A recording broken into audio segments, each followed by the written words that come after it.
The Christian, Greek-speaking Byzantine Empire had its capital at Constantinople, established by Emperor Constantine the Great.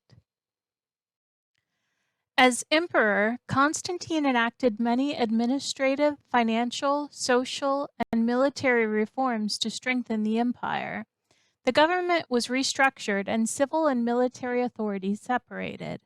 A new gold coin, the solidus, was introduced to combat inflation. It would become the standard for Byzantine and European currencies for more than 1,000 years.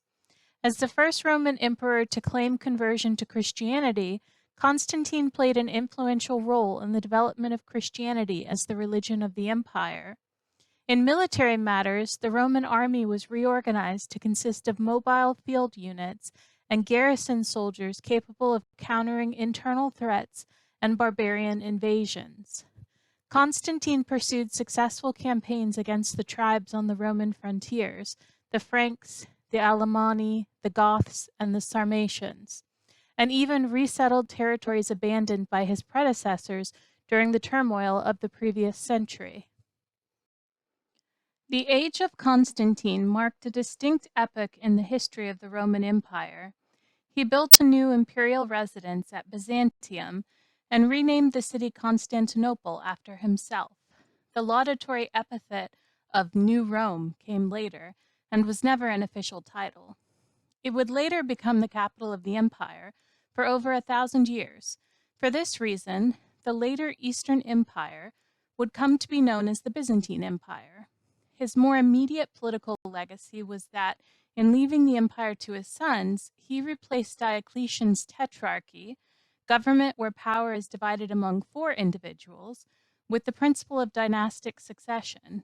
His reputation flourished during the lifetime of his children and for centuries after his reign. The medieval church upheld him as a paragon of virtue, while secular rulers invoked him as a prototype, a point of reference, and the symbol of imperial legitimacy and identity. Constantine built upon the administrative reforms introduced by Diocletian. He stabilized the coinage. The gold solidus that he introduced became a highly prized and stable currency, and made changes to the structure of the army. Under Constantine, the empire had recovered much of its military strength and enjoyed a period of stability and prosperity. He also reconquered southern parts of Dacia after defeating the Visigoths in 332, and he was planning a campaign against Sassanid Persia as well. To divide administrative responsibilities, Constantine replaced the single praetorian prefect, who had traditionally exercised both military and civil functions, with regional prefects enjoying civil authority alone.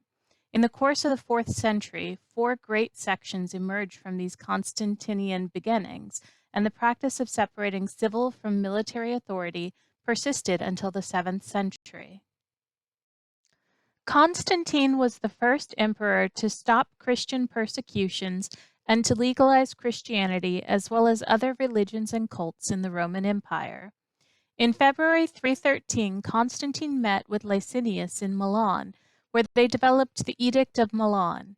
The edict stated that Christians should be allowed to follow their faith without oppression. This removed penalties for professing Christianity, under which many had been martyred previously, and returned confiscated church property. The edict protected from religious persecution not only Christians, but all religions, allowing anyone to worship whichever deity they chose. Scholars debate whether Constantine adopted Christianity in his youth from his mother Saint Helena, or whether he adopted it gradually over the course of his life. According to Christian writers, Constantine was over 40 when he finally declared himself a Christian, writing to Christians to make clear that he believed he owed his success to the protection of the Christian high God alone. Throughout his rule, Constantine supported the church financially, built basilicas, granted privileges to clergy, for example, exemption from certain taxes, promoted Christians to high office, and returned property confiscated during the Diocletianic persecution. His most famous building projects include the Church of the Holy Sepulchre and Old St. Peter's Basilica. The reign of Constantine established a precedent for the position of the emperor as having great influence and ultimate regulatory authority within the religious discussions involving the early Christian councils of that time, most notably the dispute over Arianism and the nature of God. Constantine himself disliked the risks to societal stability that religious disputes and controversies brought with them, preferring where possible to establish an orthodoxy. One way in which Constantine used his influence over the early church councils was to seek to establish a consensus over the oft-debated and argued issue over the nature of God. In 325, he summoned the Council of Nicaea, effectively the first ecumenical council. The Council of Nicaea is most known for its dealing with Arianism and for instituting the Nicene Creed, which is still used today by Christians. After Constantine, few emperors ruled the entire Roman Empire. It was too big and was under attack from too many directions. Usually, there was an emperor of the Western Roman Empire ruling from Italy or Gaul, and an emperor of the Eastern Roman Empire ruling from Constantinople. While the Western Empire was overrun by Germanic barbarians, its lands in Italy were conquered by Ostrogoths, Spain was conquered by the Visigoths, North Africa was conquered by the Vandals, and Gaul was conquered by the Franks. The Eastern Empire thrived. Constantinople became the largest city in the empire and a major commercial center. In 476 CE, the last Western Roman emperor was deposed, and the Western Roman Empire was no more.